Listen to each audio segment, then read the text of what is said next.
Black Talk Radio Network is made possible in part with help from the Black Talk Media Project, a North Carolina-based nonprofit engaged in the production and distribution of independent digital black media. Find out more by going to blacktalkradionetwork.com or blacktalkmediaproject.org and look for the menu tab, Crowdfunding Black Media. Black Talk Media Project, helping to provide you with new black media for the new millennium.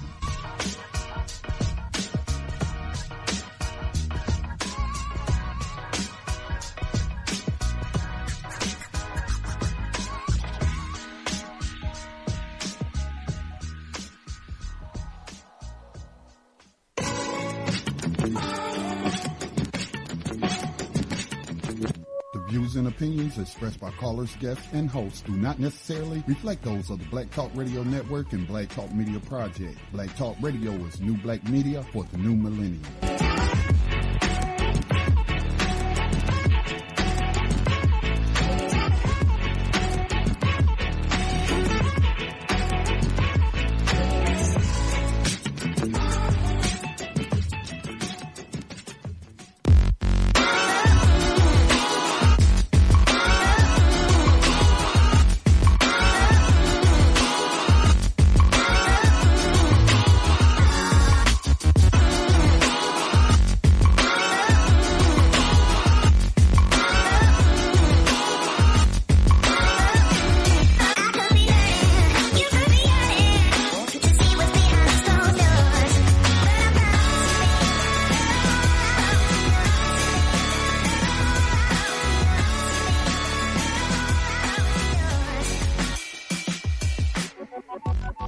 Hello, everyone. Welcome to BIB Radio. We are, of course, housed on Black Talk Radio Network. Today is Wednesday, May the 24th, 2017. And I am joined, I'm quite sure, by my co-host, Brother Robert 11X. Robert, are you there? Yes, I am here, SiSi. How are you today? I am wonderful. I'm so full and just ready to get this evening started.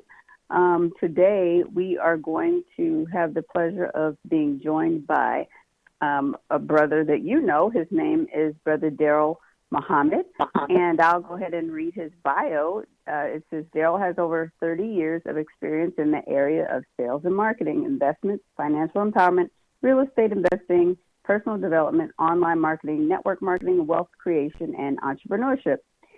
He's proud to call himself a serial entrepreneur. Darrell Muhammad comes to us with over 10 years experience in the financial service and financial literacy industry. His career includes working as a stockbroker with major Wall Street firms like Morgan Stanley and Charles Schwab, where Darrell was responsible for managing over $100 million of his clients' money. Darrell has been a real estate investor since the year 2000. After taking many courses, he now teaches others how to invest in real estate with no money, no credit, no risk through his course, The Secrets of Wholesaling. Okay, so that is a rather large introduction for Mr. Muhammad, and I'm so excited to, well, I shouldn't say Mr. Muhammad, it's Brother Muhammad. Scratch that. I'm so excited to introduce him to our show today. Welcome, Brother Darrell. Well, thank you so very much, Sister SiSi and Brother Robert, for having me on your show. I'm excited to be here with you all. So thank you so very much. Okay, well, we appreciate you for reaching out. We have seen you on Facebook more than once, sharing a wealth of knowledge with our listeners. Now, along with our reading of your bio, let us know a little bit more about yourself. How did you actually get started in this financial realm? Well, it goes back to my upbringing. I was born and raised in the Bay Area, that San Francisco Bay Area. And I got hooked on watching the infomercials, the real estate guys coming on TV, you know, telling you how you can buy real estate with no money down. So that really started it. That got it started. And that was way back in 1980. So as I graduated from high school and I went to a community college, I thought about what do I want to be? What do I want to do? What do I want to go to college for. And then that's when the idea of, or the seed of the idea of being a stockbroker came about. So that really, really started those two things, real estate, investing, and then becoming a stockbroker. And I've been blessed to do both of those things. So that's kind of got me started down that path of, financial literacy and financial empowerment. Okay, so were your parents entrepreneurs, or did they work a regular 9-to-5 job? My dad, he was an entrepreneur on the side. He worked for the city of San Francisco. He was a bus driver, but he had a lawn service business on the side that I, used to tag along with him when he went out and cut grass. And then he did some other things. He sold insurance. He tried, he did a little network marketing back in the day. So, I would say that I actually saw my dad exercise his entrepreneurial aspirations. But historically, my mom's dad in Louisiana had a little, what they used to call it, a shop, right?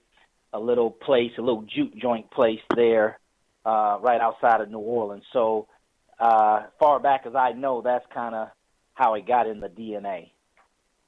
Okay. Well, that is wonderful.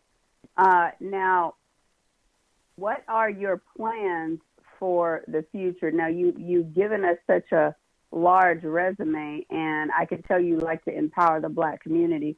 What are your plans for the future as far as building? Well, sister, I've been so fortunate and blessed. And with that, I have a consciousness of obligation and responsibility. So it's twofold, right? The idea of wanting to be an entrepreneur and a stockbroker and a real estate investor, of course, that's for me to build wealth for me and my family.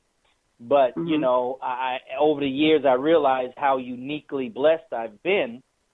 So therefore, I want to empower our community with my experience. I've had some unique experiences both on the career side and professional side, and also as far as entrepreneurship is concerned. So that's nothing I take lightly, understanding the context in which that has taken place.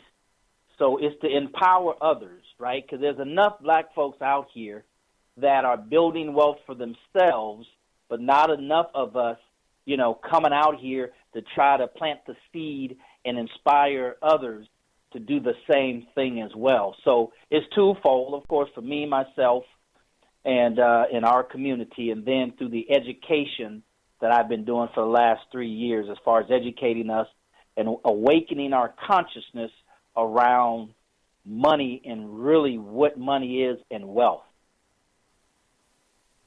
Wow. Well, a lot of people still don't quite understand how the two work together, money and wealth. A lot of people are still confused about what real wealth is. So why don't you explain to us what real wealth is? Yeah, absolutely. If I can explain it like this, I like to paint a picture. Rich, R-I-C-H, rich is with, right? It's with, right? It's with how many shoes you have, how many watches you have, how many suits you have. It's with. There's a whole lot of stuff. All right? That's rich.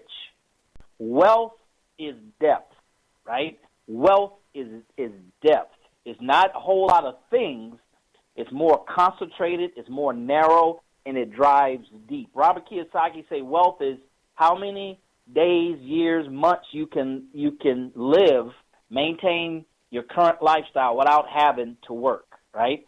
So it's the difference of rich and wealth. So once again, wealth is depth. Wealth many times is what you can't see, right? That you can't wear, right? You can't wear around your neck. You can't, wear on your feet, and, you're not going out to high-end restaurants and things of that nature.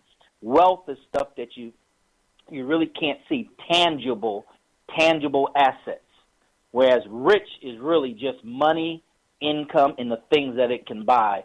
Well, wealth is when you take your income and you invest it into assets that thus grows and expands and accumulates over time, which will give you the depth, the financial depth that I'm referring to. So wealth is like the root of a tree that is hard to uproot.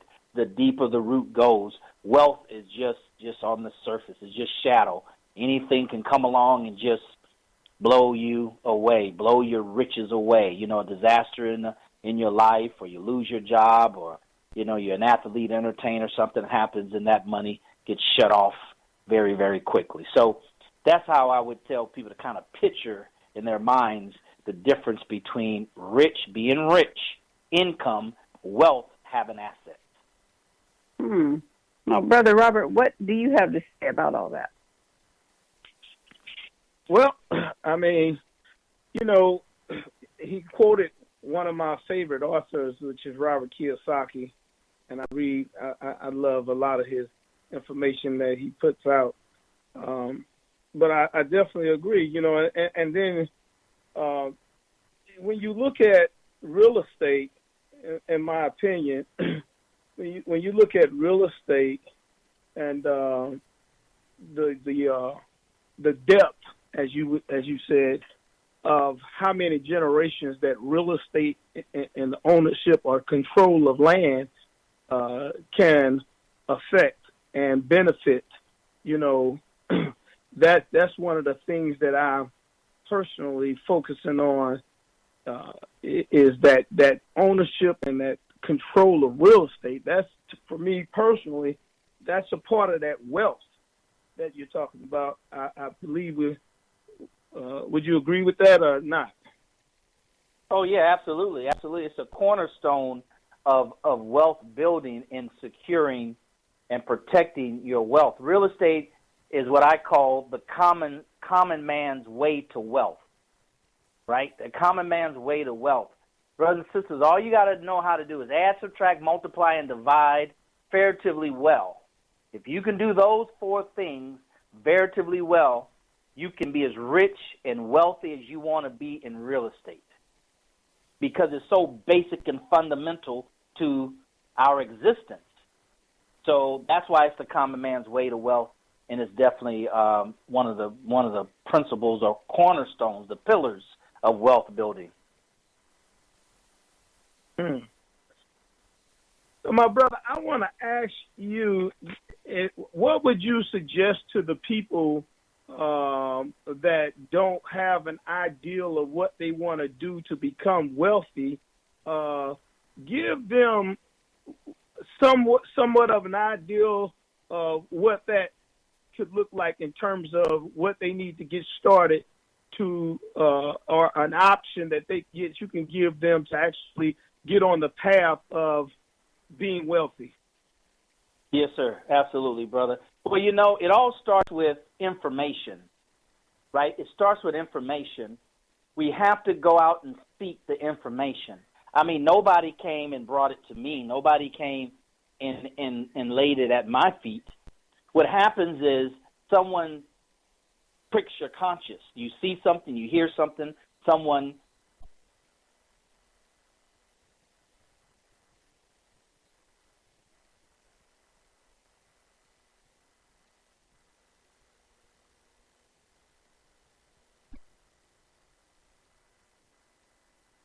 of the other. So you just continuously take one step and another step and another step, and before you know it, the road would start appearing to you. Now, my main source has always been books. There's always been books. So what I've done on my website, darrellmuhammad.net, you go there, click on my library, and you see a list of books that I recommend, that I've read and I've studied, and they're in my library there on my website. So you want to start with information, and the most accessible source, I would say it's books. Some people say the internet, but I like books. I'm kind of old school. I like to be able to highlight and take it with me and flip the pages and fold down the ears of the page and things of that nature. So, but it's books. It's information, and that's what they need to start. Everything starts with new information We Joining black conference people, now. and I've said This it on my conference is being live recorded stream, by the we've been organizer. here 461 years. It's time for us to really mature in all areas, but in particularly, we need to mature around the term or the title of money, right? We need to mature. We need to get off the front end of just getting money. We need to get past that. We've been here too long. Maybe if we were a new immigrant of people that just came here on some special program that America put together or something like that, that would be understandable. But we've been here long enough to really focus and make it a primary focus, more of us, because there's always a few that's doing it, but more of us who have education, more of us who have a higher level of intelligence than our previous history, education, I should say, than our previous ancestors, then we are the ones that now have to go out and learn what's required to really experience what is called the American dream, quote unquote, because there's two American dreams. There's one for the masses of the people, and then there's one for those that are above the masses. You might want to call them an elite or the top 5% or whatever you want to call them.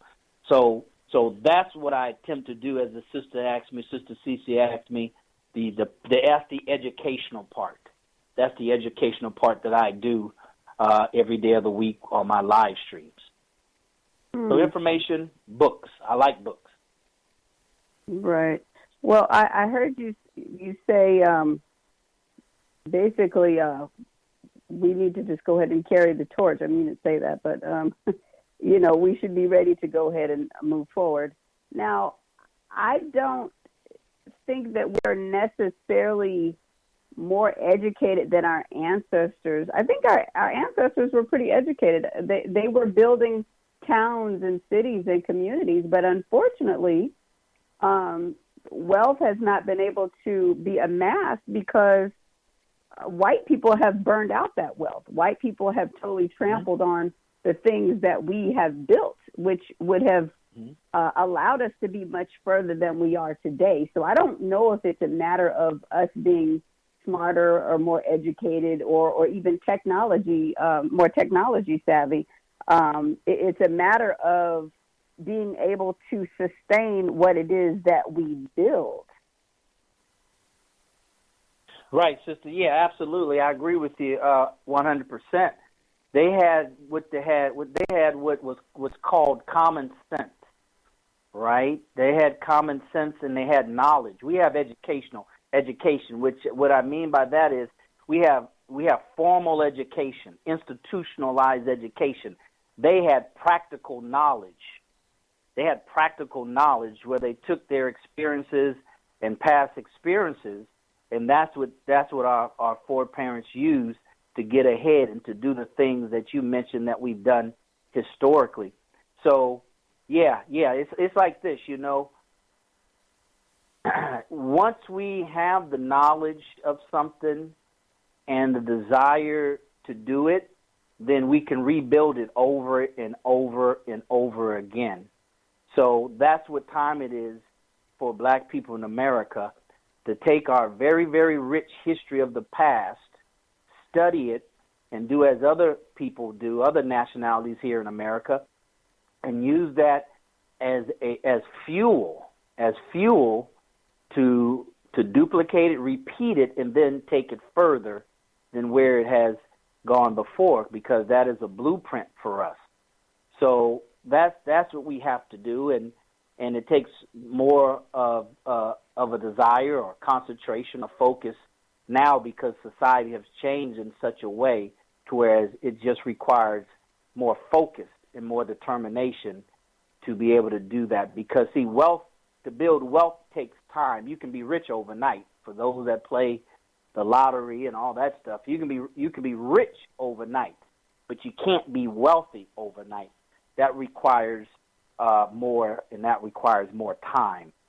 So that's what we have to do, and we're doing it. Some of us are doing it, and there's always those of us who are doing it. Like I said, we just need more of us who are capable to do it. So right. Well, our question, Brother is what is it for the audience that is listening? What is it that you have that they need to be informed about? What is it that you do that they should look into to even get started? What is it that you're offering to the audience?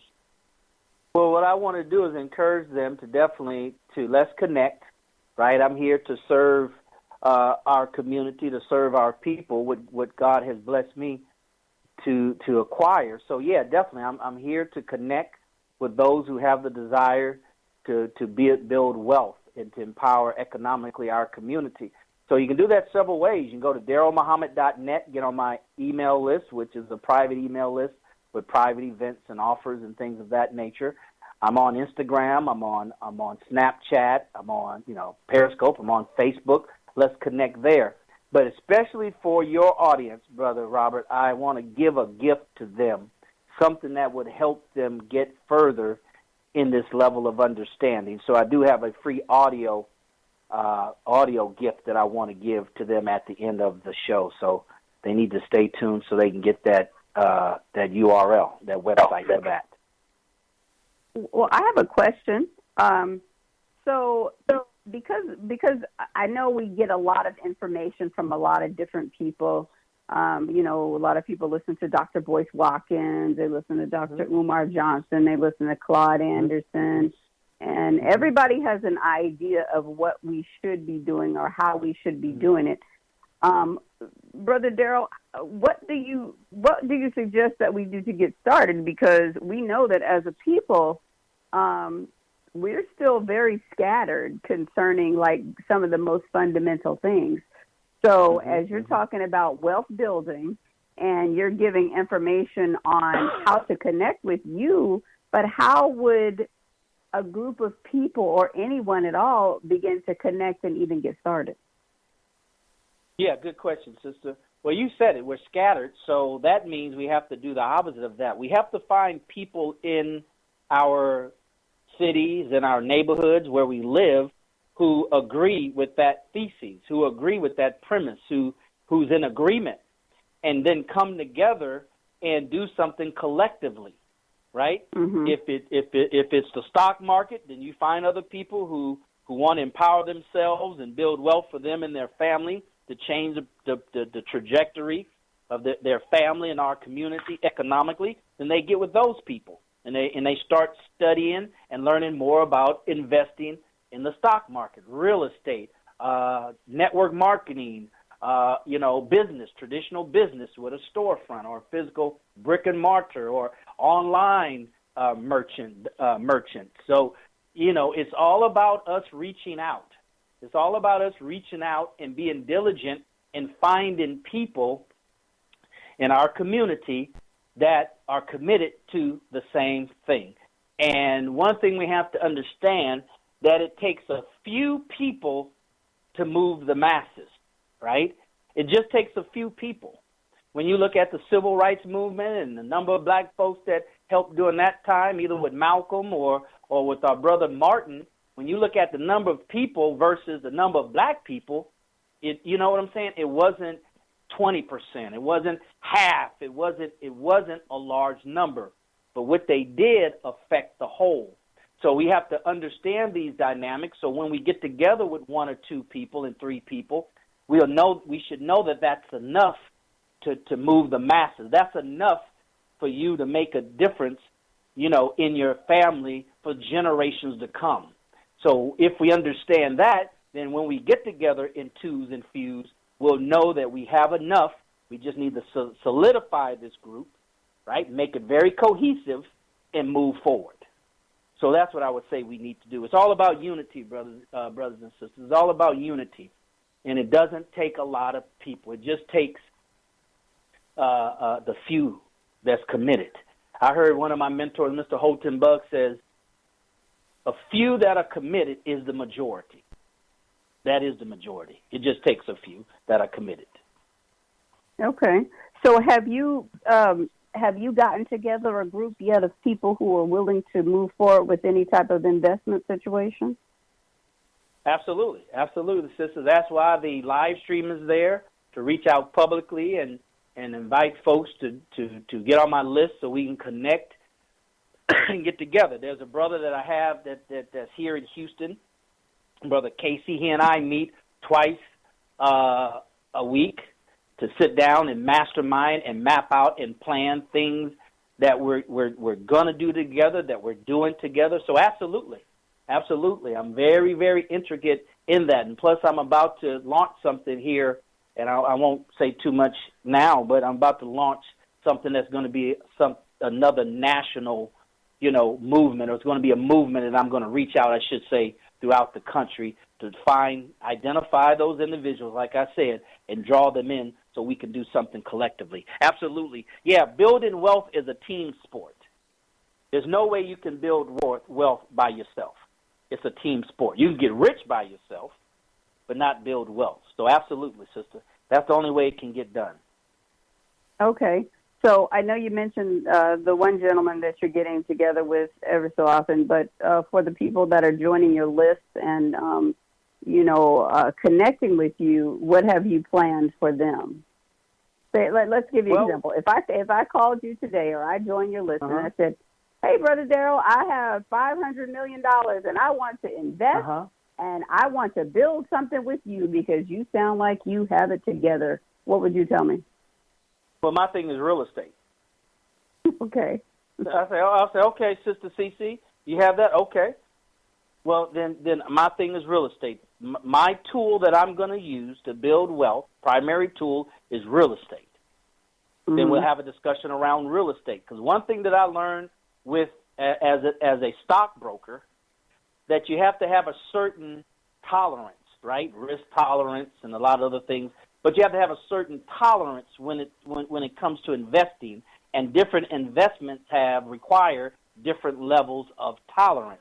So we'll have a discussion around real estate to make sure that a person has the tolerance level for real estate. For example, somebody might say, hey, Darrell, I got $15 million trillion I want to invest. I like what you're saying, blah, blah, blah. Let's do something. I say, okay, it's real estate, right? And we have a dialogue around that, and then either I identify or the other person identify that their goal is short term. Their goal is 6 months to a year, right? Mm-hmm. But that doesn't fit the model of real estate investing or what my goals and objectives are with real estate.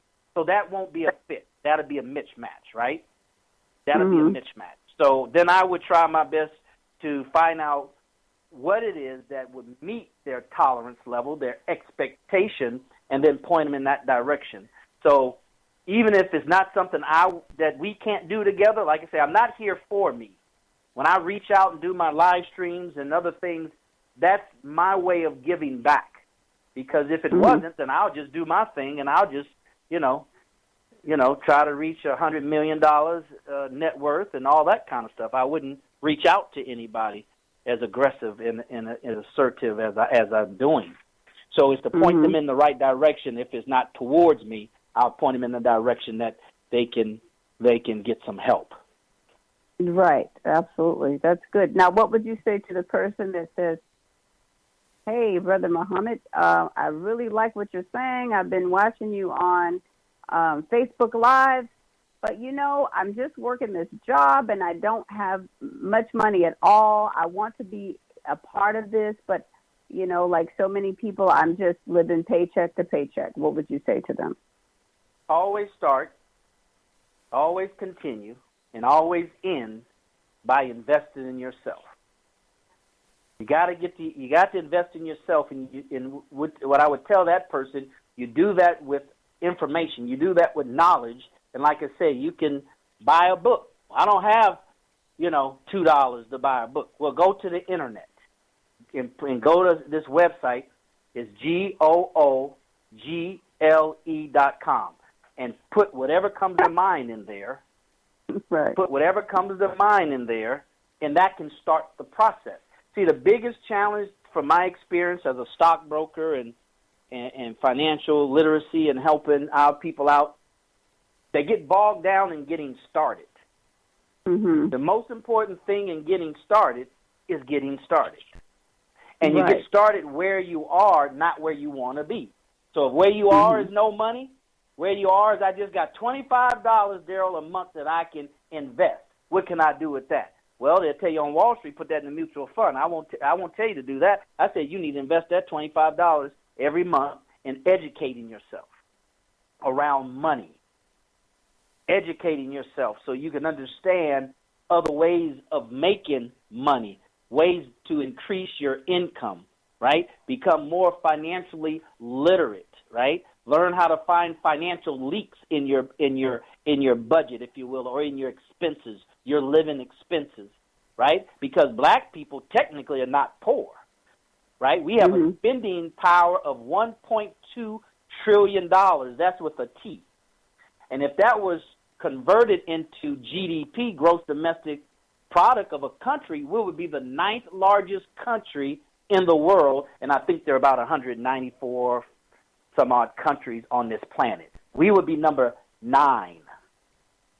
So that means we just have the lack of education to know what to do with our money. That's why I say we have to mature. All of us have to mature around the idea and concept about money, so we won't just think, I need more money, I need more money, I need more money, I need more money, right? Because when you get more money, now we don't know what to do with the money, and now we're being seduced by the cell phone company. You need to get that Samsung S8.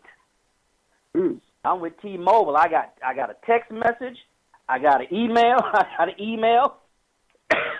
get the 8 and you get one free.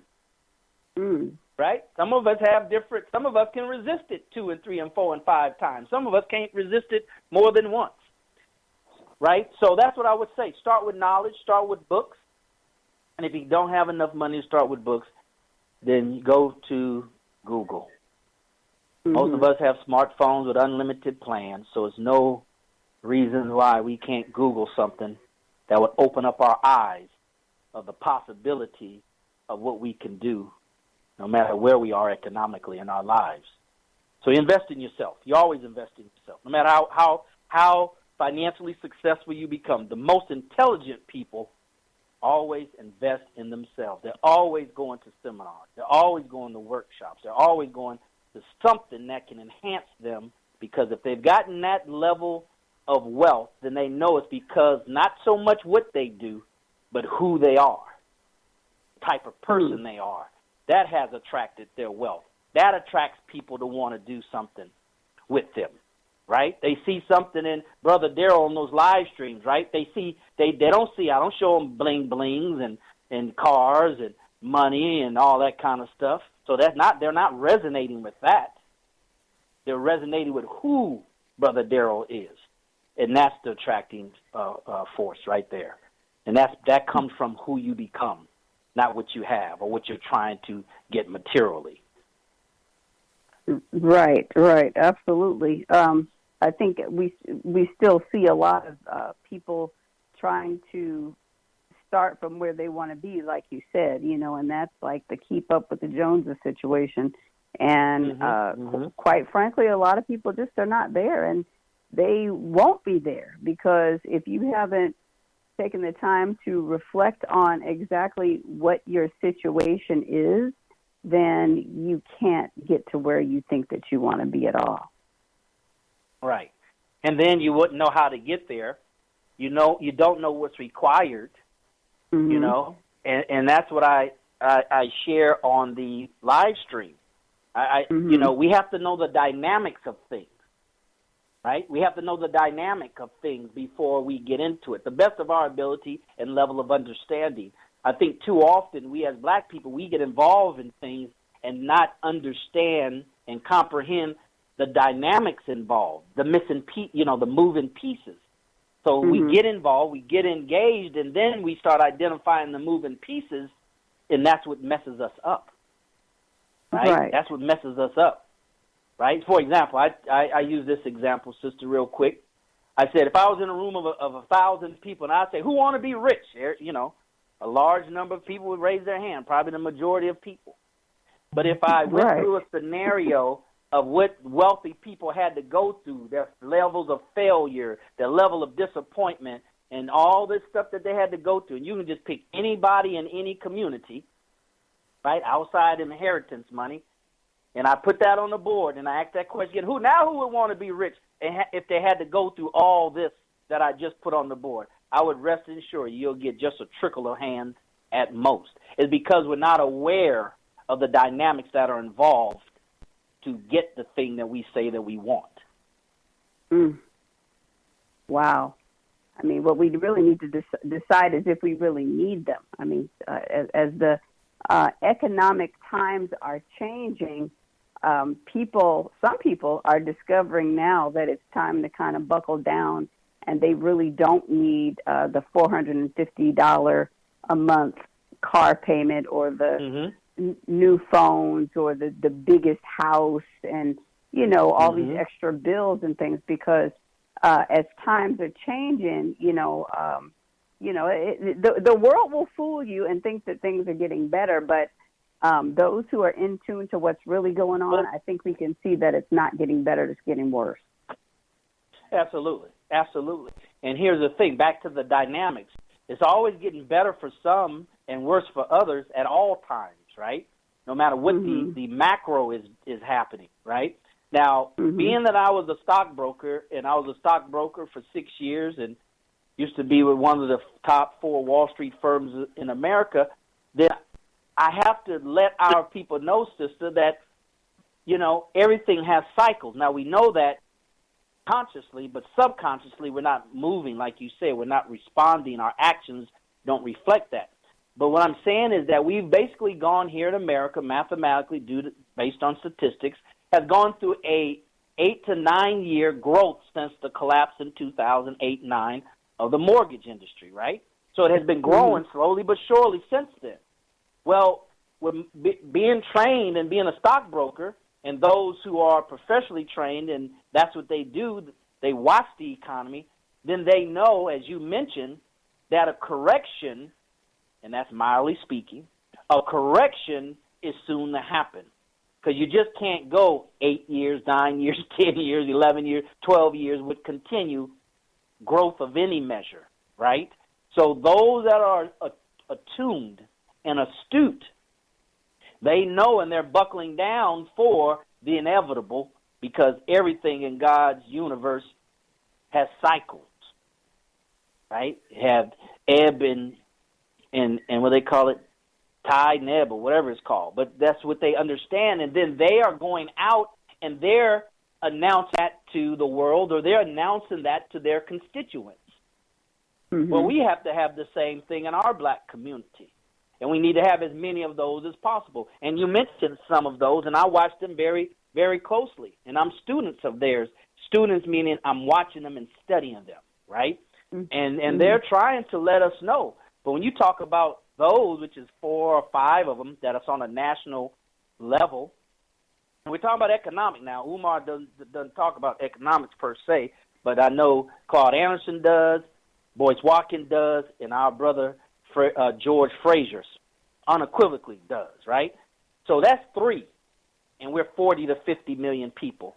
So that's surely not enough to be out there. So that's another reason why I say, well, let me do my part. Let me get out here and be a part of that choir, because we need as many of us who know better to inform those who don't know. So now more of us can know collectively. So you're right. We got to prepare for that day. But that day is always coming, and every day is getting closer and closer. Oh, yeah, but see, the problem is people are looking for this big boom, but it's gradually ticking away. Just gradually things are being taken away. Gradually things are changing. And then, one day you will see something significant, like, maybe your money's not in the bank anymore. Maybe you should not have been necessarily investing in the stock market anymore. And I don't understand why people are still telling people to actually invest in the stock market. I mean, it's prime information now that you should not be putting your money into things like stocks. I mean, it just doesn't make sense to me.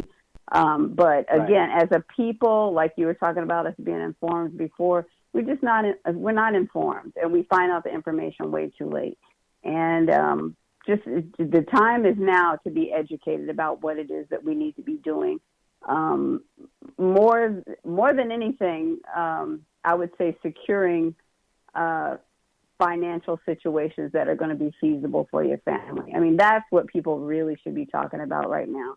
As far as like being a zillionaire and all that, I mean, it sounds great still, but unfortunately, the time that we're in, people really should be looking to figure out what they need to do at this late stage to secure their families. I mean, that's just, sister.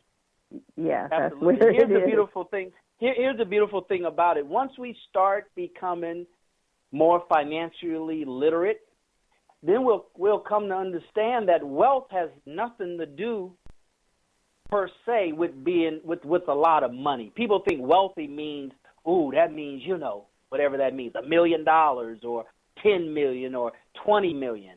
No, that's not what wealth means. That's not what wealth means.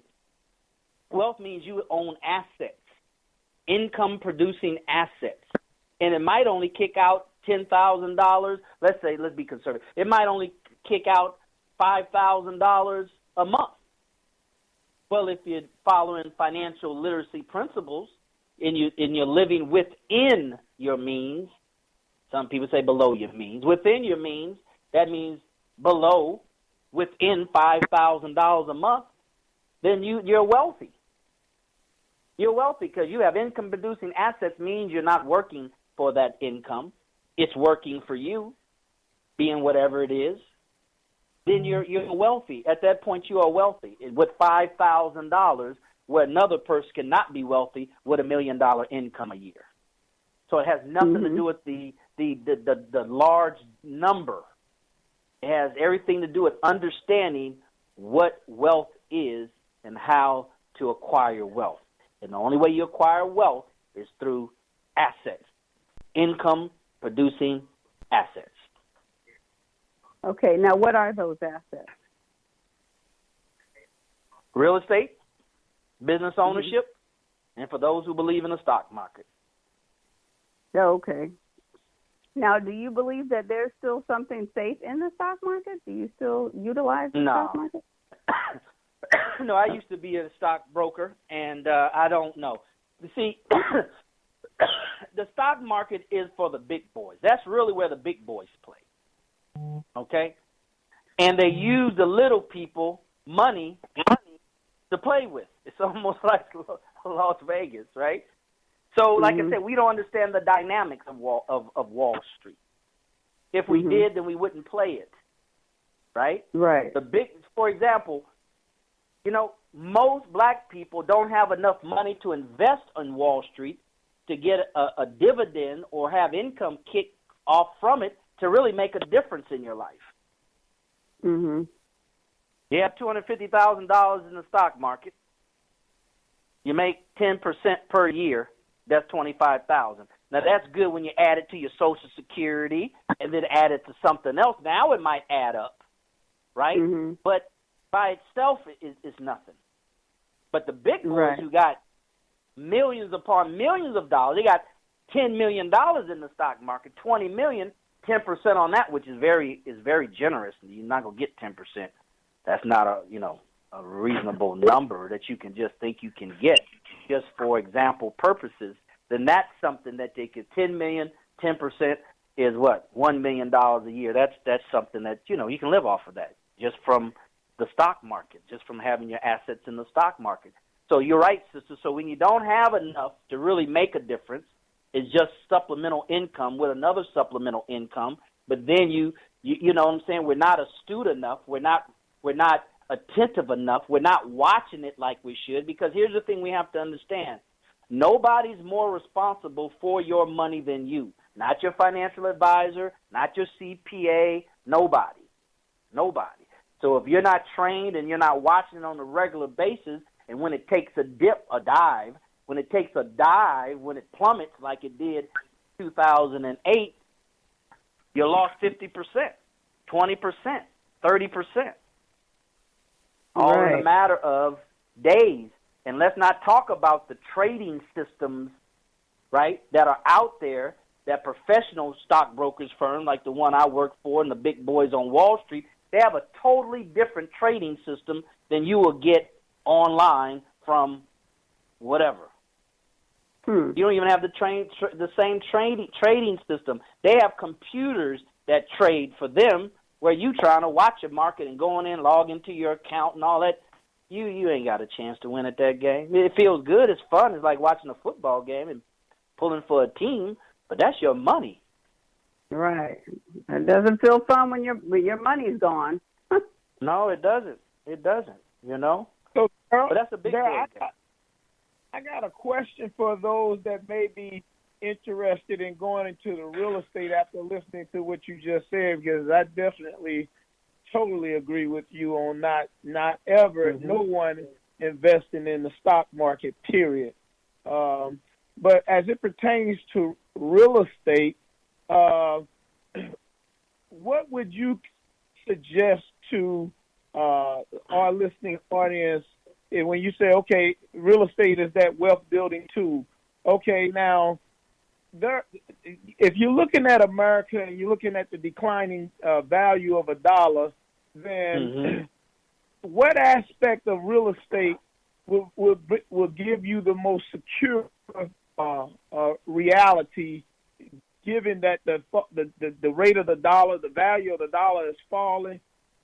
How would you suggest, or what would you suggest to our listening audience that may be aware of these things and like, man, I don't know if it's real estate, because if the dollar is falling, then, and I'm flipping houses, then my money, we once heard minister said that one day your dollar bill will be just like tissue paper.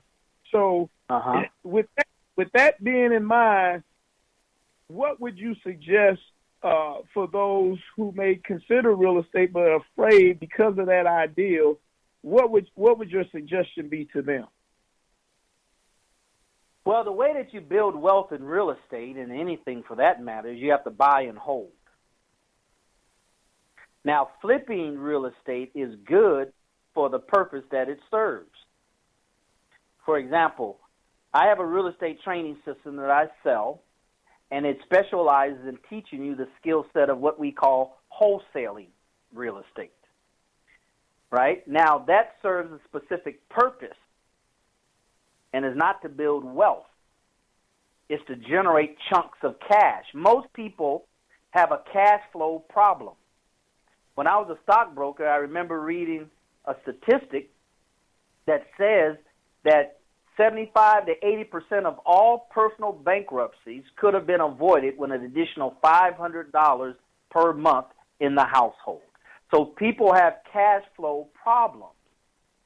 So wholesaling or flipping would solve your cash flow problem, number one. Number two, it would give you the understanding, the knowledge, the skill set, the mindset, the tolerance, everything you need in order to move to the next level of real estate investing, and that's where you actually buy and hold. And, of course, that would be multifamily units. That would be apartment complexes, 10, 12 units on up. So that's what you would do, brother, to answer your question. You would invest in real estate. Why? Because as the dollar goes down in value, rent will go up.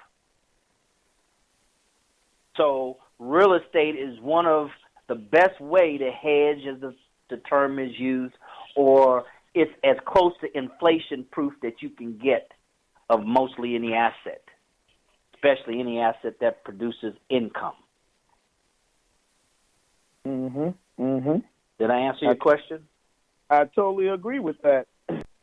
Totally agree with that. Yeah, because, a lot of times, this is what our radio show is about, is for a listening ear that does not necessarily have all the answers, but are looking or investigating the whole ideal of becoming an entrepreneur.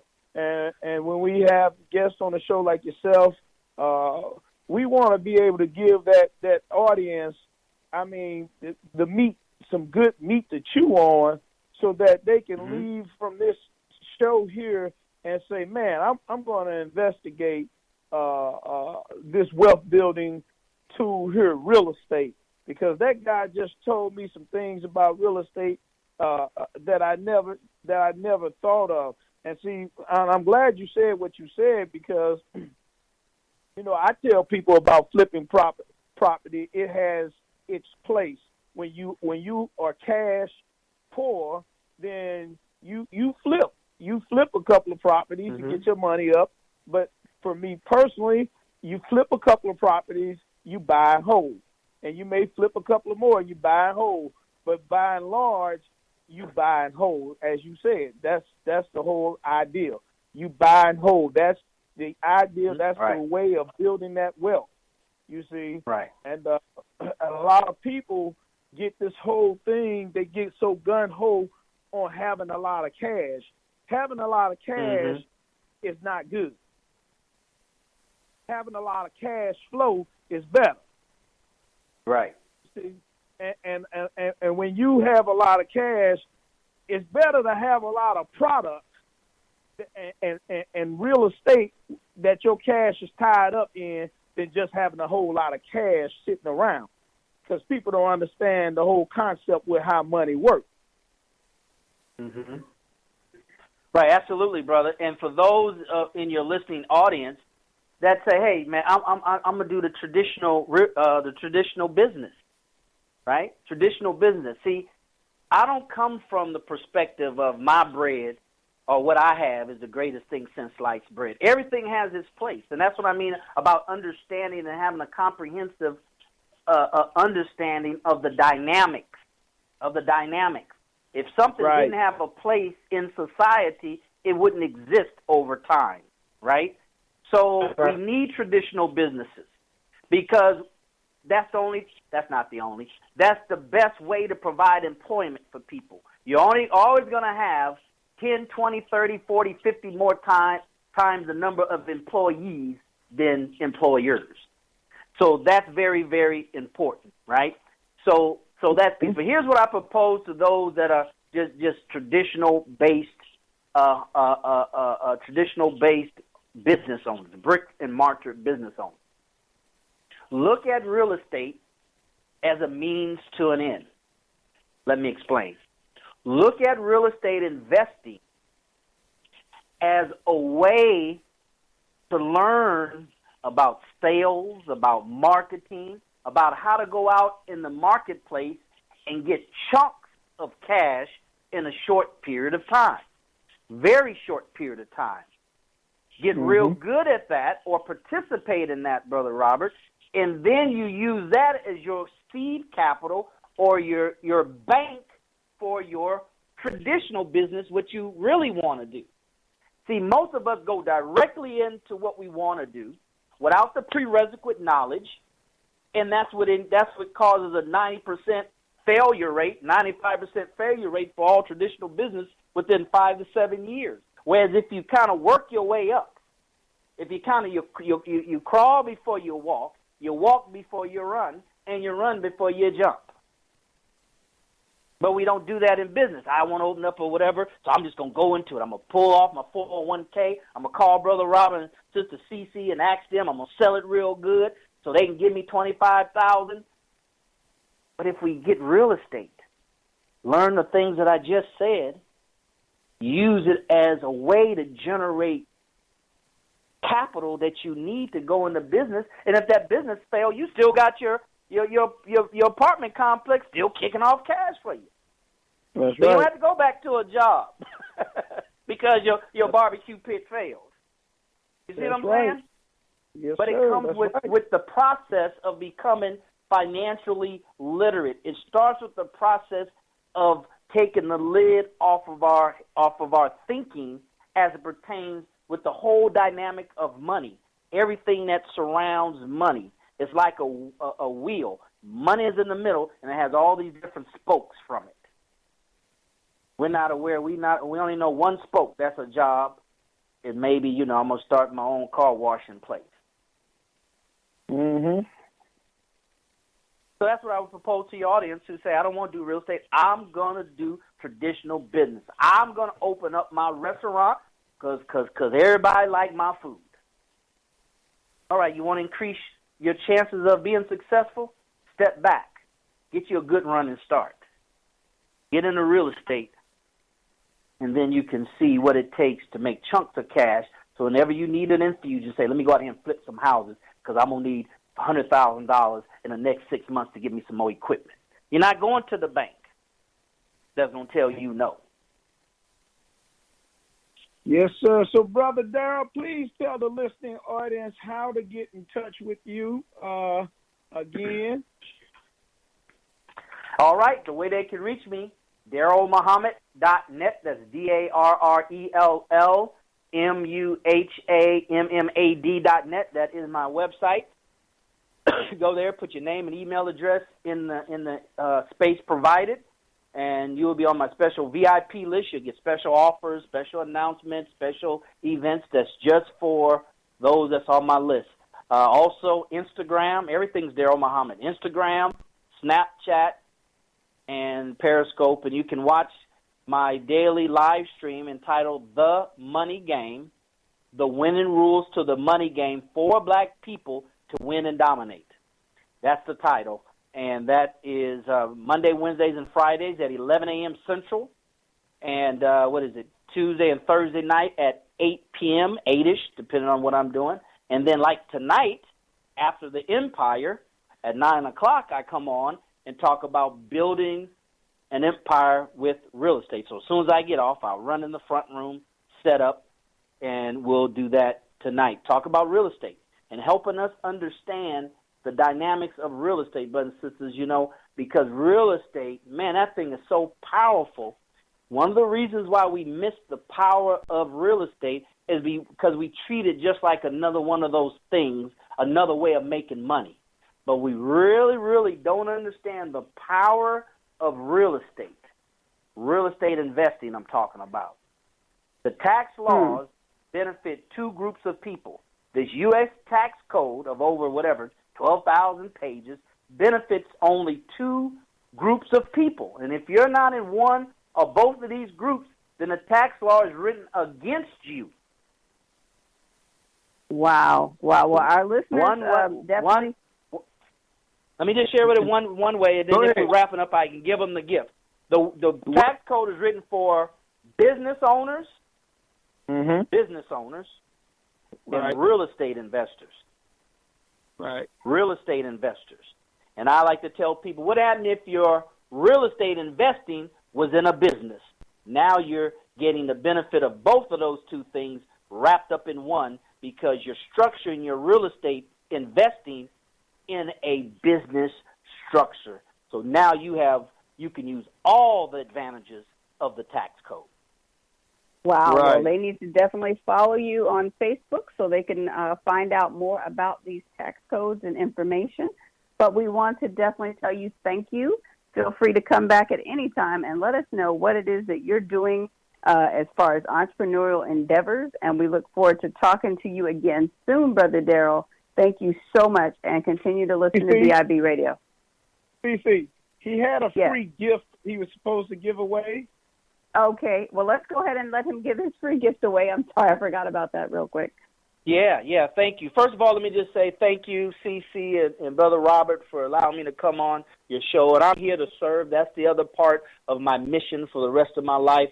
So anytime you want me to come back on, just reach out to me. I'll be more than happy to do that. Now, the free gift is an audio, downloadable audio. So you go to this website, put in your name, email address. You'll instantly get an email with this audio gift from me to you for being on this show and listening.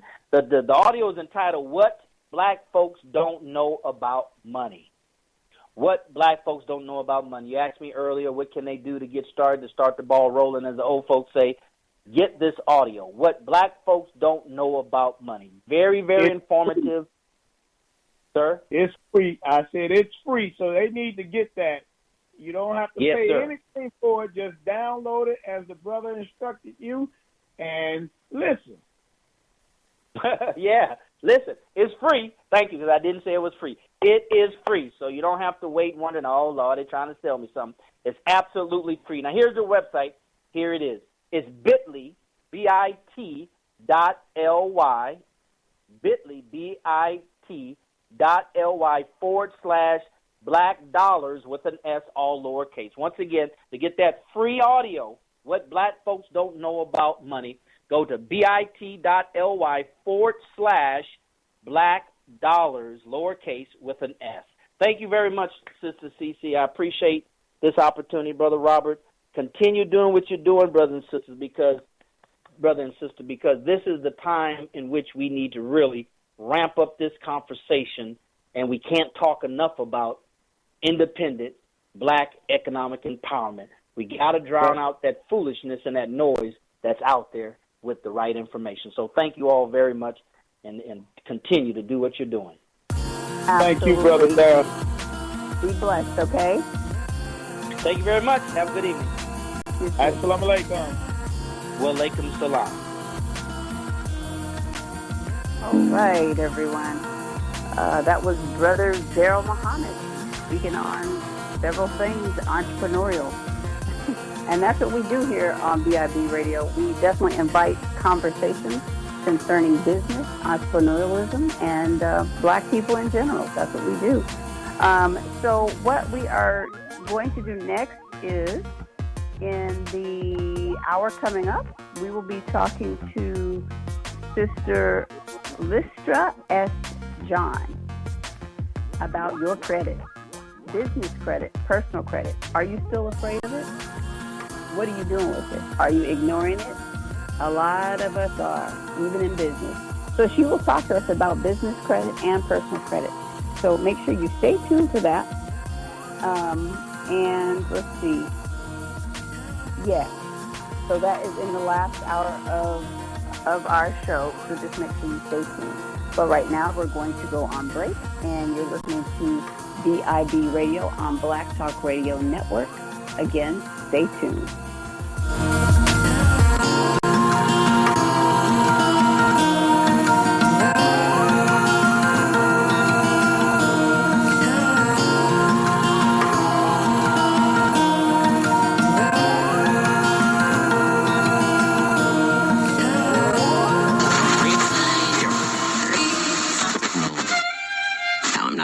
Okay.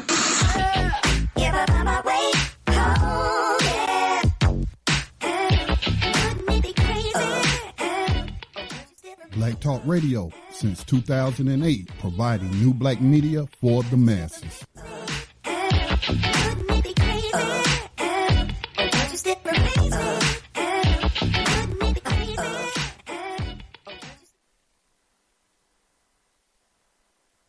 All right, everyone. Welcome back to our second hour of BIB Radio. We're here on Black Talk Radio Network every Thursday at 7 p.m. Central Standard Time, going all the way till 9 o'clock. Brother Robert, are you there with me?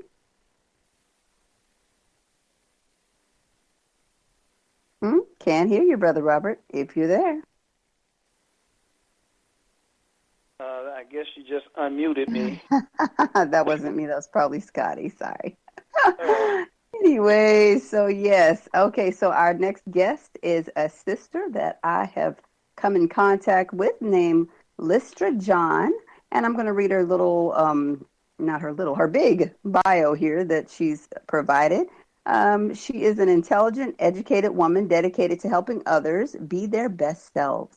Lystra has emerged in the world as a leader, coach, mentor, a professional in many business ventures, while also being dedicated and a busy mother of 4. As a businesswoman, Lystra is the creative force behind several privately held entities under the umbrella 5-Star Lifestyle Boutique, a boutique of business in the tax credit, travel, fashion industry. 5-Star Financial Lifestyle is a credit and financial education platform, concentrated tax solution and credit repair.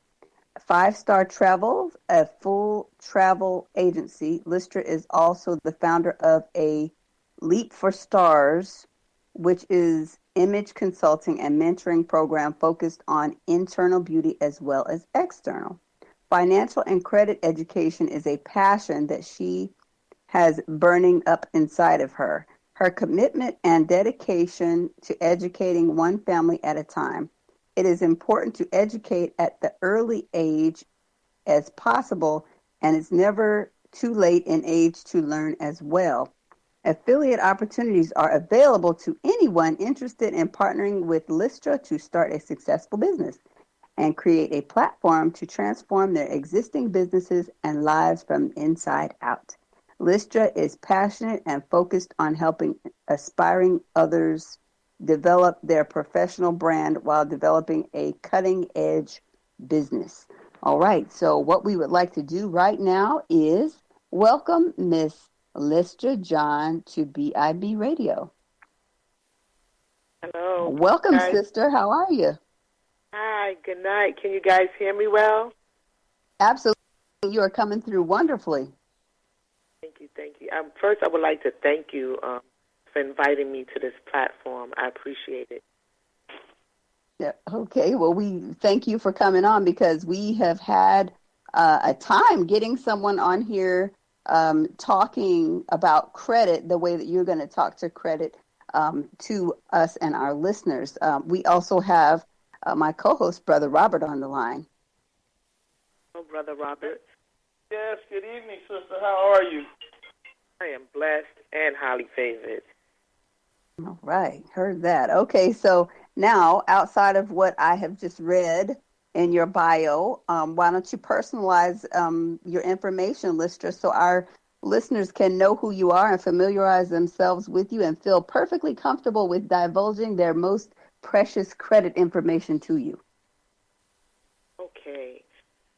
So, my name is Lystra John. I'm a mother of 4. I reside now in North Carolina, but I'm born and bred in Brooklyn, New York.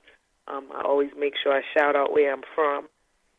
And I got involved in the credit industry a short time ago. However, credit has affected my life for about, I would say, the past 20 to 22 years.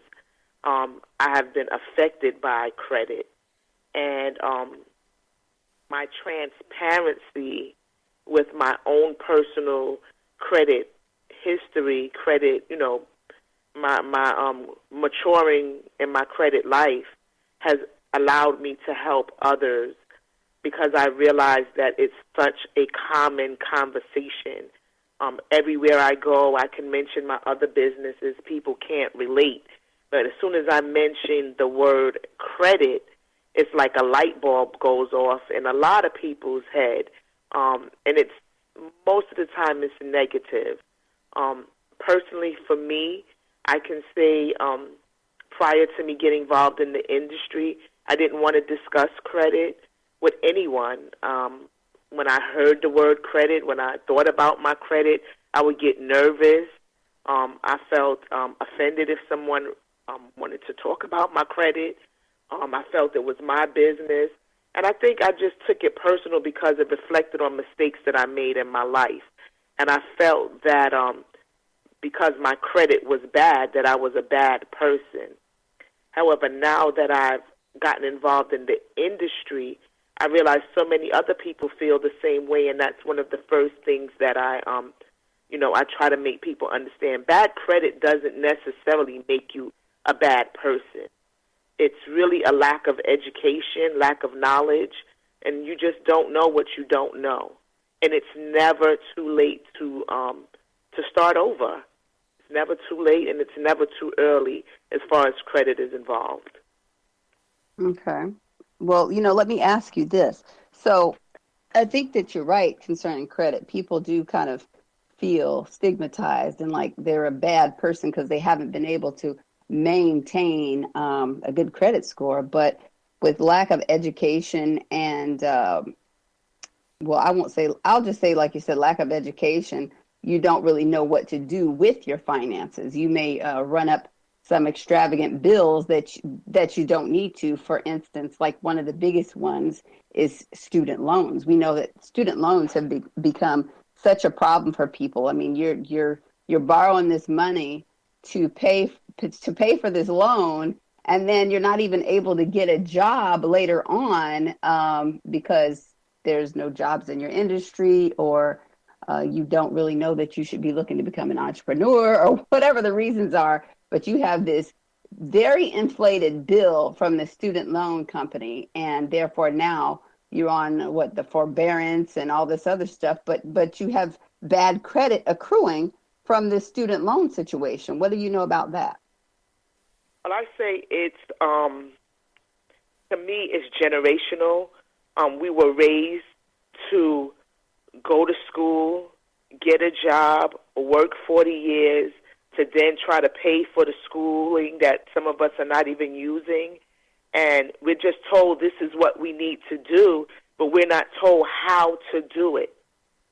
And for instance, when I was growing up, it was like, go to school, get a college degree. Go to school, get a college degree. You can't do anything without a college degree, and you're doing it by any means necessary. You're getting these college, these student loans, and at the time, you're like, I'm in school, I'm doing what they told me to do, And then when you finish school, reality sits. There's no jobs out there. Mm-hmm. However, the student loans are run by the government, and that is the only debt that you cannot get rid of, whether it's bankruptcy, whether it's disputing. It's like you're hoodwinked, bamboozled, and now you're stuck with this student loan that you have to pay back, usually 6 months after you graduate, and if you don't start paying it back, then you start getting the bad credit, and then it's like you're going down a hill at very fast speed. Wow. I want to chime in and just commend you. You use a very a word that I'm very, very fond of, and early on when you came on, and you talked about transparency, and that for me was like the green flag in my head. It just was, the checker flag was waving, because a lot of times in our personal life, whether it be business or whatever it is, we're not transparent, and we hold these things in as if, as you said, it makes us appear to be bad people. And I just want to ask you, what do you think make the general population of people hold that in for fear of what, you think? Being judged, being, not living like the quote-unquote Joneses. So we're not transparent. We put on this facade, this mask, this lifestyle that we're living a certain way when we're actually not. Everywhere you go, you're hearing people talk about their student loans. My best friend said she did a show yesterday, and a very, a well-known superstar, he was there, and he talked about everywhere he goes, people talk about, he's a comedian, and in his skit he talked about student loans, and all of a sudden the room woke up. It's like that right there is something that a lot of people can relate to. They can't relate to, owning a business. They can't relate to being a mother. They can't relate to being a mother. But when you talk about student loans, you can light a room on fire with just that one conversation, and it's just something we're told to do, but we're not educated on how to do it. And, me being transparent, I think the more I am transparent, the more I'm able to help people, because then you're able to get a relaxed area where then the person feels, well, I'm not going to be judged, because now she's opening her book to me, opening her life to me, so now I can relax and share my story. Right. I had a personal situation yesterday. My daughter's in school, and her school's been calling me for 3 weeks now, harassing me basically to fill out a student loan application. And there's something that I really didn't want to do, and I kept on asking them, how much does she owe? And the lady was like, I'm not sure of the title, just, we need you to do this, time is running out. And I finally did it, And then when my daughter comes home, she was like, Mommy, I know you're going to be mad because all I owe the school is $350. What? So now I done took out a loan. That $350 is probably going to cost me about God knows when, because, you know, they got me. And that's what the schools do. You know, they tell parents that they get you got a full scholarship. And, you know, you go to college, to high school graduations, and the highlight of the graduation is how much $1 million in scholarships the students have. And the kids get all excited, and they go to the school, and they pack up in August. And then when they get to the bursar's office, the scholarship covers books and your classes, but it doesn't cover room and board. It doesn't cover your meals. It doesn't cover miscellaneous. So now you have to take out a loan. But the student has already moved into their dorm, so now your back is against the wall. So it's like, you know, if you don't tell people this, they won't know. Right. Well, that's true. Now, what we do on this program is we educate people. Now, you're on here talking to us about credit, but I'm actually forwarding you some information through Facebook right now because you do have a child in school. You know, the student loan stuff is it's just another way that they got us. You know, if you're not educated, they got you, you know, because you can go to school and they'll give you that free money, you know, but of course that free money is not really going to get you anywhere. And then you're trying to work a job and go to school. Sometimes you feel like you don't have a choice but to take out these loans. But I have a friend who is a friend of the show. Her name is Shay Spivey Mays, and she's written several books telling you how to get that free money for real, for real. She was just like everyone else, a single parent. She wrote a book called How to Submit a Winning Scholarship Application, and it's available on Amazon, and she has several other books telling you how to get the money for private school and all that. And then there's also a young man who's a friend of the show. His name is Mr. Darius Quarles. He also wrote a book telling you how to get that free money so you don't have to take out these loans. So as long as we're networking as a people, we don't have to feel oppressed. We don't have to run for the bait and switch. We don't have to have the banana in the tail position. As long as we are committed to helping each other become educated about this monstrous system that is set up to make us stay poor. We don't have to deal with that. And that's why we have you on here today to talk to personal credit and business credit. Now, when I talked to you on the phone, I asked you, do you talk about business credit? And you said, yes. You told me that both of them go hand in hand. You cannot have good business credit without having good. I think that's it, but you told me that they intertwine and we need to deal with both of them. So speak to us about that. Sure. So business credit is it's available. It's actually easy to attain. And when they give it in big numbers. However, you have to prepare yourself. You can't start to build business credit, first of all, if you're financially immature, because they give out the money in big numbers. Sometimes you can get $1 million in business credit or $500,000 in business credit. But if you're not financially mature on how to even handle your own personal credit, you won't be able to handle, and you won't even be able to know how to fill out an application to begin the process to receive that capital that they're giving out. Also, you have to have the right business entity. There's many factors that's needed in establishing business credit. And you also have to have good personal credit. So I have many people that come to me and they're not interested in hearing about personal credit because they own a business and they're just interested in getting business credit. But you can't just apply for business credit with a cell phone. You can't apply for business credit unless you have certain things in order, or they'll laugh at you. They won't even, you won't get approved. But it's not a hard that's process. important to say that. it's not a hard process, but I say, financial maturity, because if someone gives you $500,000 in credit and you don't know how to handle it, you'll blow it in very shortly. Oh, yeah, it's like the lotto. You know what happens when people win the lotto and they're broke in the first place? That money is gone in a blink of an eye. Yeah.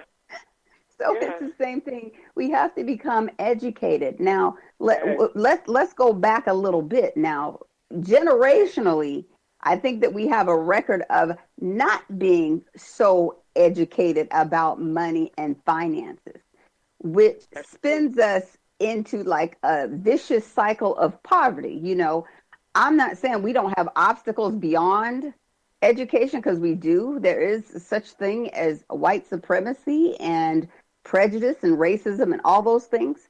But we have to deal with what we can deal with firsthand, which would be lack of education about money, having a fear of money. Having that fear of money makes you spend it as soon as you get it. It makes you uneducated on how to save, how to put away, and what to do when you get it. I mean, let's just say you are broke, but then you do hit the lottery. You're not going to know what to do with that money if you are just in lack of education. I mean, you will just continue to be in poverty if you don't have education. And there's a lot of information out there now concerning education. But Lystra, how would you say that our listeners could begin becoming educated in money and then educated in credit? Okay, well, I personally believe it's a mindset. It starts with your thinking, just the things that come out of your mouth, your thoughts, your behavior. And then it starts early in age.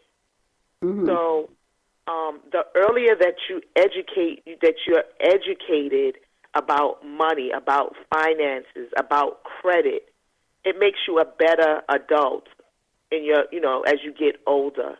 I wish that I knew now what I did when I had $40,000 worth of credit cards at the age of 19. Ooh. I wish I did, because I would have bought some. I was listening to the call prices. I would have had so many buildings in New York. Brownstones, yes, ma'am. My credit would have been at 800. I was 19 with $40,000 with credit, and I had every shoe and every pocketbook that you can name up, because I didn't know better. So I think it begins with us educating our youth. Yes, I think that's the first thing to impact the change in our culture. We have to start early. Absolutely. Now, we got 2 minutes before another station identification break. But when you say impact or teach the youth, we definitely have to impact them. But how early would you suggest that we start teaching our children about money? As soon as they can say the word money. That's right. If they can say it, then you need to identify what it is, and then you show them how to use it. And then we as adults, we have to be, deliberate in how we use it, because kids don't do as we say, they do as we do. Absolutely. And when we learn that as a people, as adults, we will be better off. Because not only are you setting the example and the stage for these children under you, but also their children, your grandchildren, their children, and beyond for generations, because all of these cycles are repetitive. And so if we learn, hey, wait, I didn't learn what I needed to learn from my parents, then you'll do better. But what we're going to do right now is take a break. You're listening to BIB Radio on Black Talk Radio Network. We'll be back after these messages.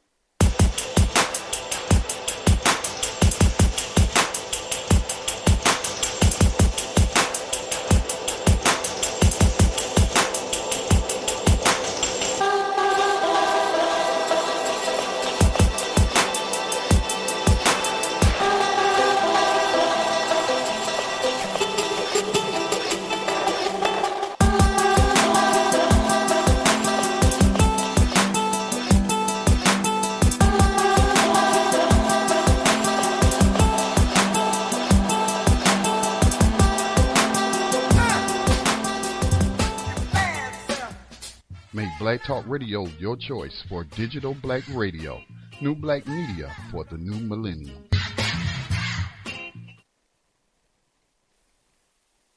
All right, everybody. Thank you for joining us again. We are talking to Ms. Lystra John about credit.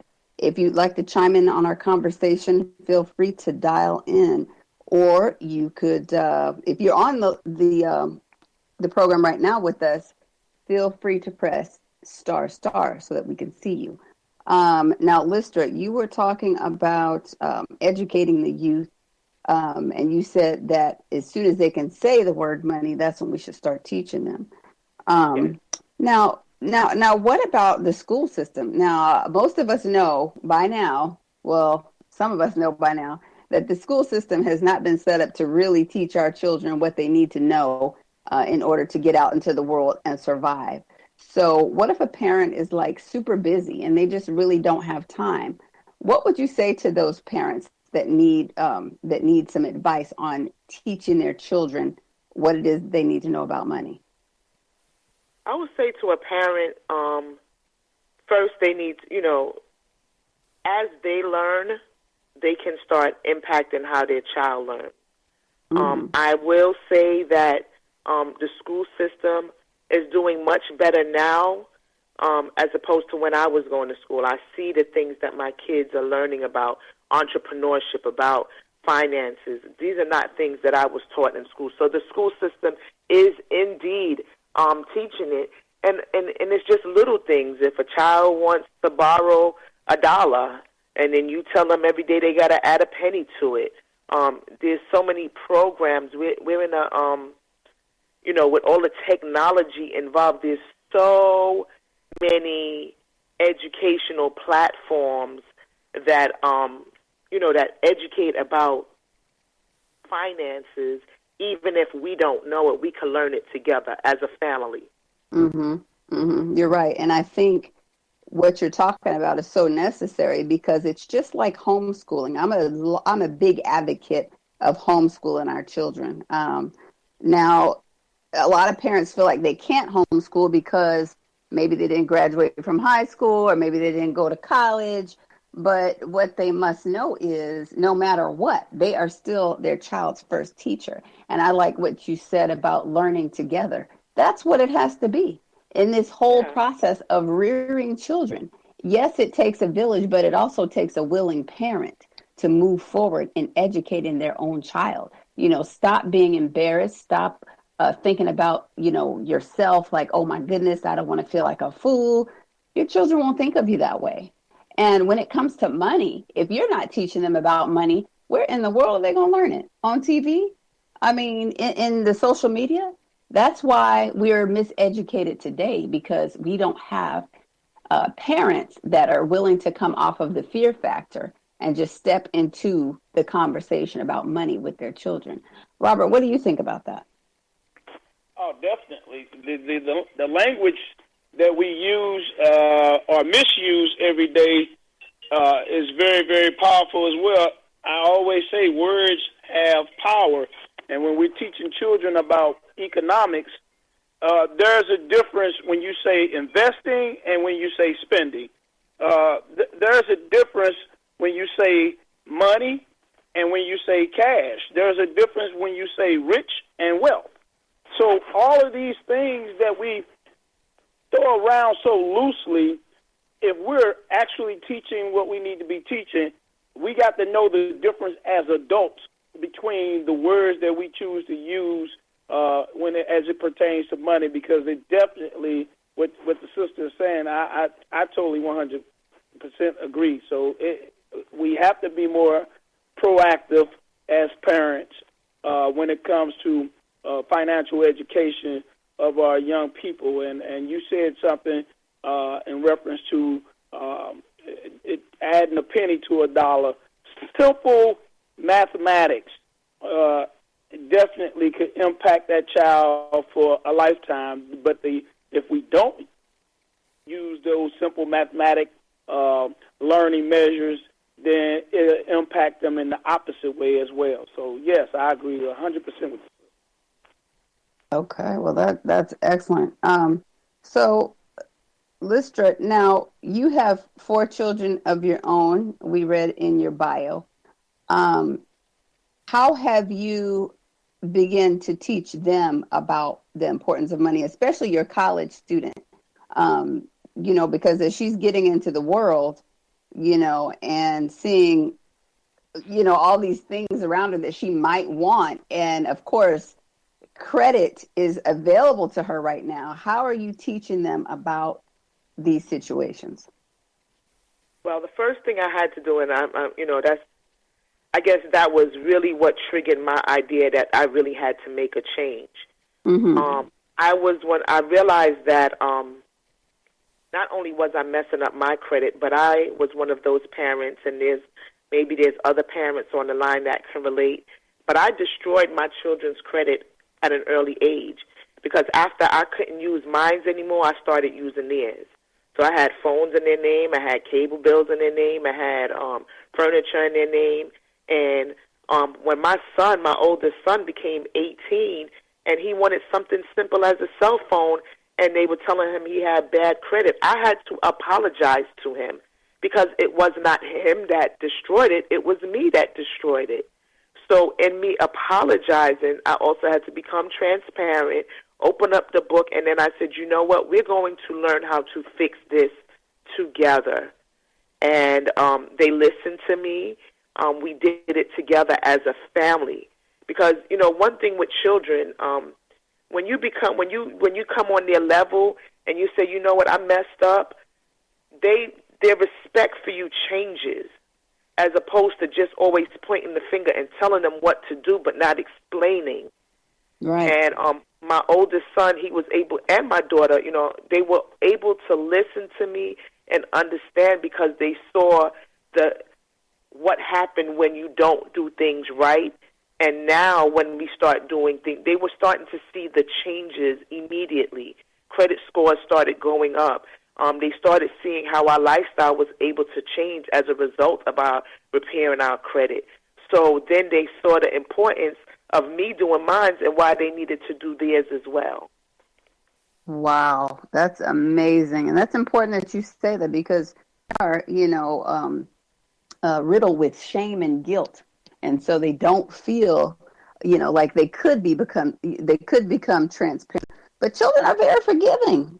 I mean, I know that because, I've seen some children be beat up and abused, and they still want to come back to their parents. So, you're talking about something like credit. They're definitely going to be forgiving about that, That's very, very, that's important that you talked about that. Now, with the credit scoring system, where are we at with that? Now, we know that there was TransUnion, Experian, and what's the other one? Lord, have mercy. It's TransUnion, Experian, and Equifax. Is also a fourth model that just got released.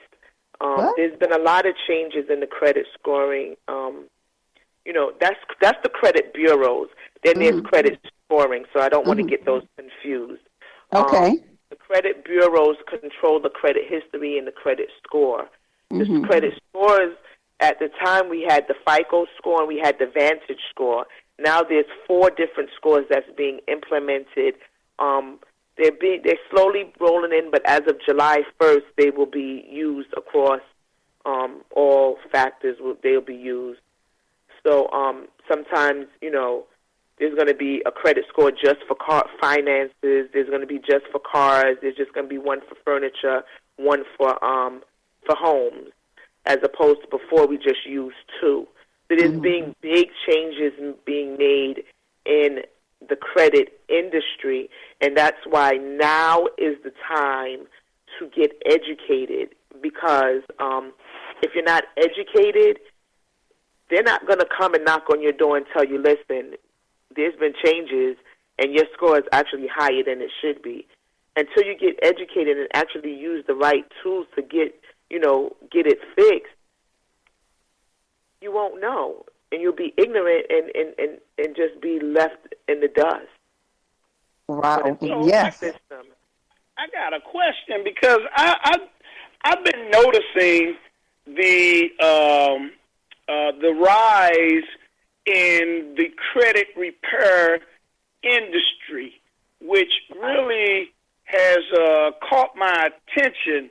And, you know, you look at instances like the 2007, 2008 real estate bubble bursting and how they were just lending money, non-qualifying loans, no doc loans, this type of stuff was just flying across the table, getting a loan. I got a loan myself, a refinance loan with no paperwork involved.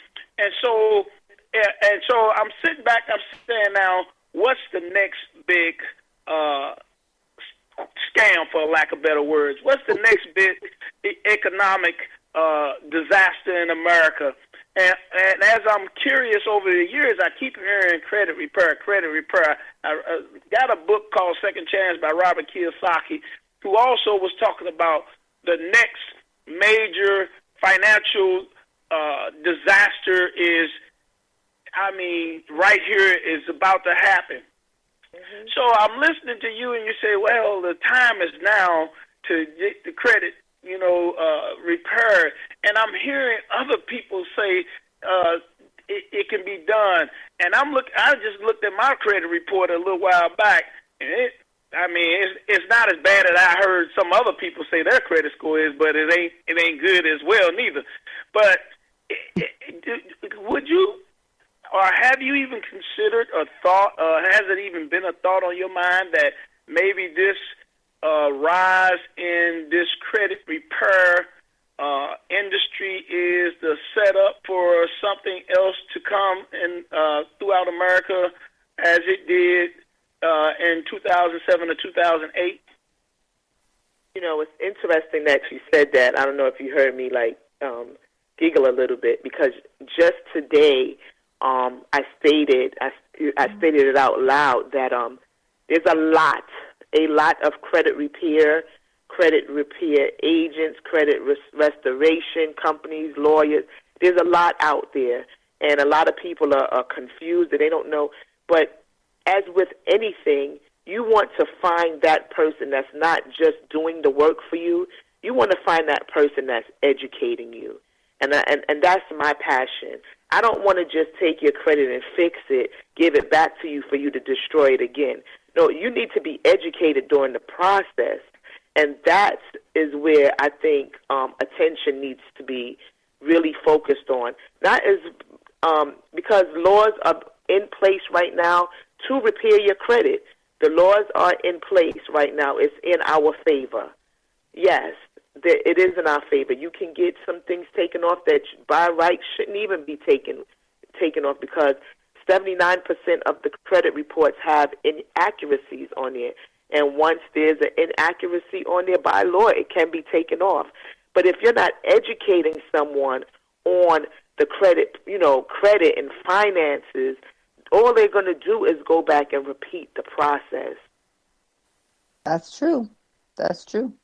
If you don't know what to do with that type of situation, just like money, if you don't know what to do with it, you're going to just turn around and ruin it. Not on purpose, but it's just because you don't have a roadmap. Yeah. Right. And I'm a former real estate agent, and I was a real estate agent during that 2005, where all you had to do was have a body and you can get a mortgage. And I saw the decline, shortly after the predatory, loans. However, what people don't realize is that predatory giving is still in effect right now. They just changed the industry, and it's in the car industry. You can get a car. Anybody can get a car right now.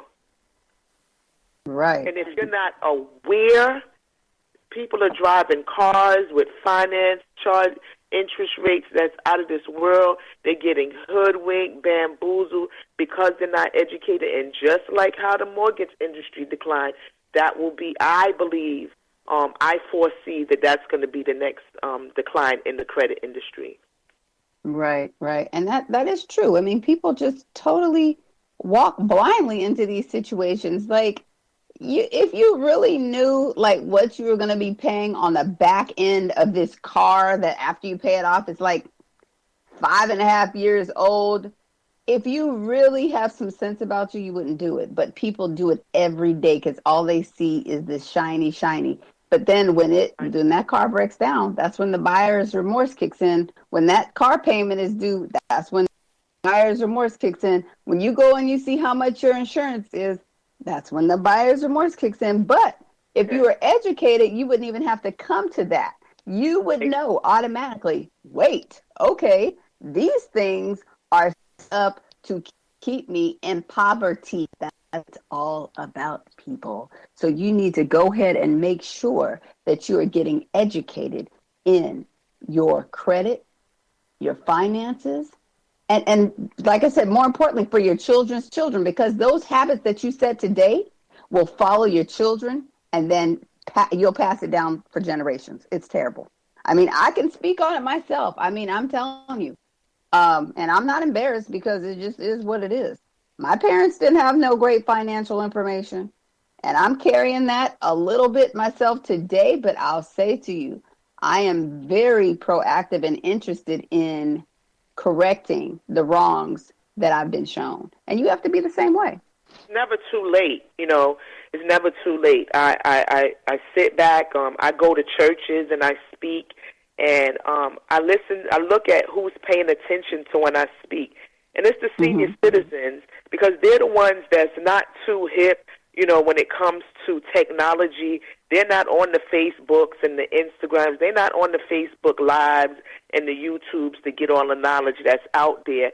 And they're getting the calls from the collection agencies, and they're getting scared, and they're paying things off that they shouldn't be paying off. They're getting judgments on their credit reports. They're getting their paychecks garnished, and things of this, because they're getting houses taken away from them because they don't know. These are the people that pay attention when I go into these, these churches, or I go into these speaking engagements. And then there's also the millennials, because they watch how their parents and their grandparents were affected by bad credit, and the first thing they want to do is not repeat the process. So it's really finding out who wants the knowledge and getting it out there. Right. There's two words that most people don't know the difference between, or don't even have knowledge of, when you are going to buy things like a car, things like a house, these really big ticket items. The two words are asset and liability, and being ignorant to the definition of both, either one of those words, can really hurt you. That car, as I just recently said this to a person just the other day, I wouldn't go buy a brand new car, but if I did go buy a brand new car, now with technology in effect, you got Lyft and you got Uber, and they'll hire you with the quickness to help pay for that car note. So now that car is a tax write-off. The gas is a tax write-off. You're making money on top of it. It's a business. So now, as our earlier caller said, that the thing that works best for you as a citizen, the two areas that most people are not in is in real estate and owning businesses. That's where the most tax write-offs are waiting for you. But if you're not there, you don't get them. And I know, because I'm a tax preparer. So you're absolutely correct. Absolutely.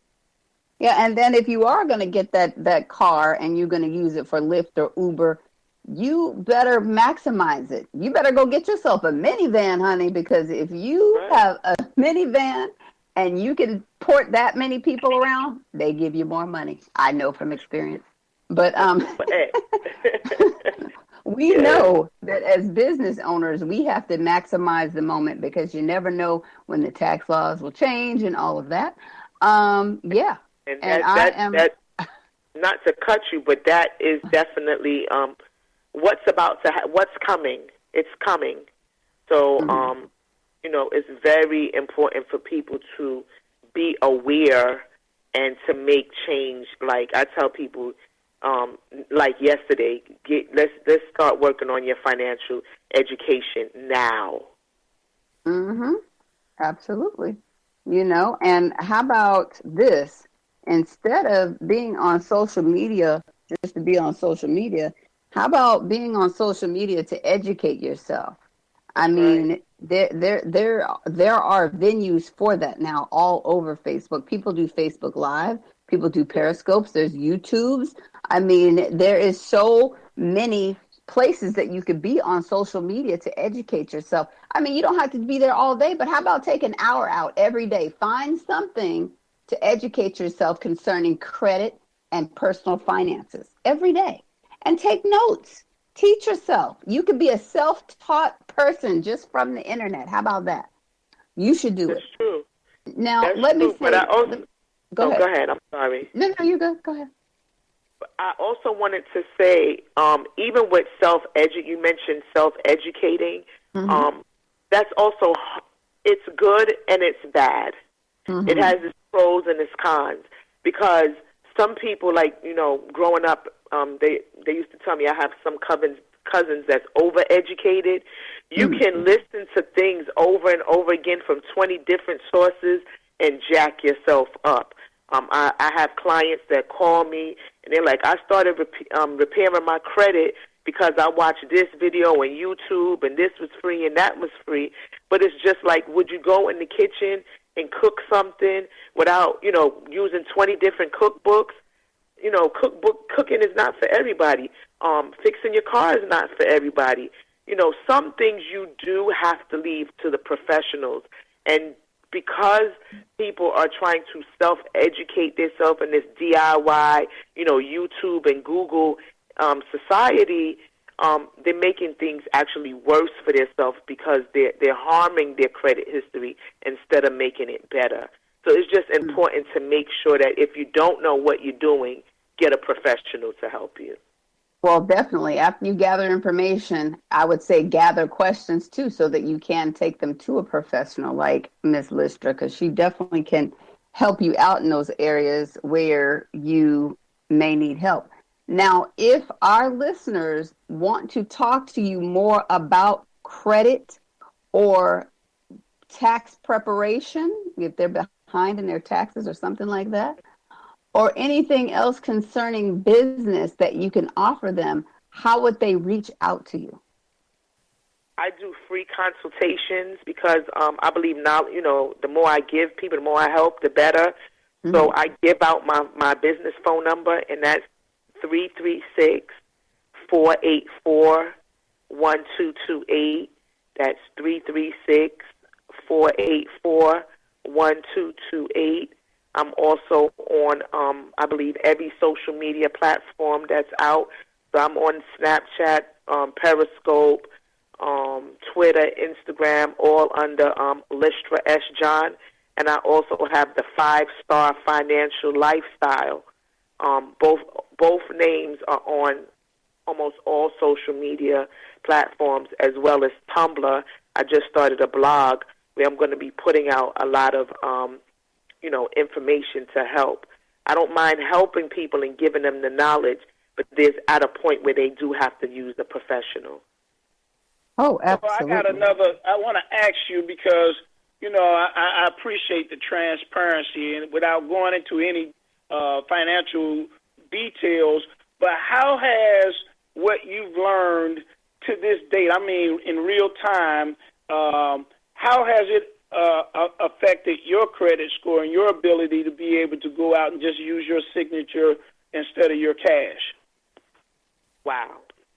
So I got involved in the credit industry, like I said. It's not been a long time, July of last year. And it was because credit just kept on becoming something that kept on coming in my face that I had to, attack. When I got involved, my credit score was in the low 400s. So it's not even been a year yet, and right now I'm in the 600s. Wow. Great. That's a big difference. Not only have I only done mine, but I've also helped my son. My son just purchased his new car. He was able to go into the dealership with a great credit score, get great interest rate at 21 years of age. So I felt good that I not only helped myself, but I was helping my child as well. Absolutely. That's what it's about. That's why we parent in the first place, so we can help them later on. That is absolutely amazing. Now, Ms. Lystra, is there anything that you want our listeners to know before we end the show? Because we're coming to a close, but I want you to be able to talk to them about, some last-minute things. Yes. I'm going to say credit is very misunderstood in our life, and it impacts and affects many different areas, both personal and professional. And the first step that you need to take, I think everyone needs to take, is to just first get a copy of their credit report. Each credit bureau is able to give you a free credit report every year. You can space it out. So you can do Experian in January, 3 months later do Equifax, 3 months later do TransUnion, so that you're always up to date on what's going on with your credit. And you could also go to www.freecreditreport.com. I think everyone should have an updated copy of their credit report. I speak to so many people that they know that they have bad credit, but they have no idea. They're telling me things that happened 10 years ago. So I think that's very important. You're entitled to a free report every year, so take advantage of it. And also, there's some things that affect your credit, and there's things that are affected by your credit, and I just wanted to go over those briefly. Okay. Your credit can be damaged without ever owning a credit card. Your rental history, auto loans, cell phones, child support, checking accounts, furniture, utilities. Those are all things that can damage your credit without you ever walking into a bank or owning a credit card. And last but not least, there's things that's affected by your credit. So employment, jobs look at your credit history, and they determine your trustworthiness based on your credit history. They don't look at your credit score, but they do look at your credit history. And being transparent, that was my situation. My resume was great, but my credit report was bad, and I couldn't get into the financial industry when I relocated to North Carolina. Once again, insurance, home insurance, car insurance, mortgages, student loans, light bills, gas bills, they all look at your credit history. So it's not just about buying big, shiny objects. It's just everyday things. It could affect where you live, how you live, just little things in your life. So it is something that does need to be addressed. Wow. And so many of us don't understand the impact that your credit history, your credit score have on just everyday living. That's going to determine a whole lot of things, just everyday living. Wow. Well, I definitely want our listeners to be able to get their credit report and reach out to you for that free consultation. So you all that are listening, either it be repeat podcast or if you're listening live, definitely reach out to Lystra so that she can help you. But what we're going to do now is end the program for this evening. I thank both of my guests, Mr. Darrell Muhammad and Sister Lystra, for joining us tonight. And you all are welcome to join us again every Thursday at 7 p.m. Central Standard Time, right here on Black Talk Radio Network. Good night, and we'll talk to you again soon. Good night. Bye. Good night. Good night.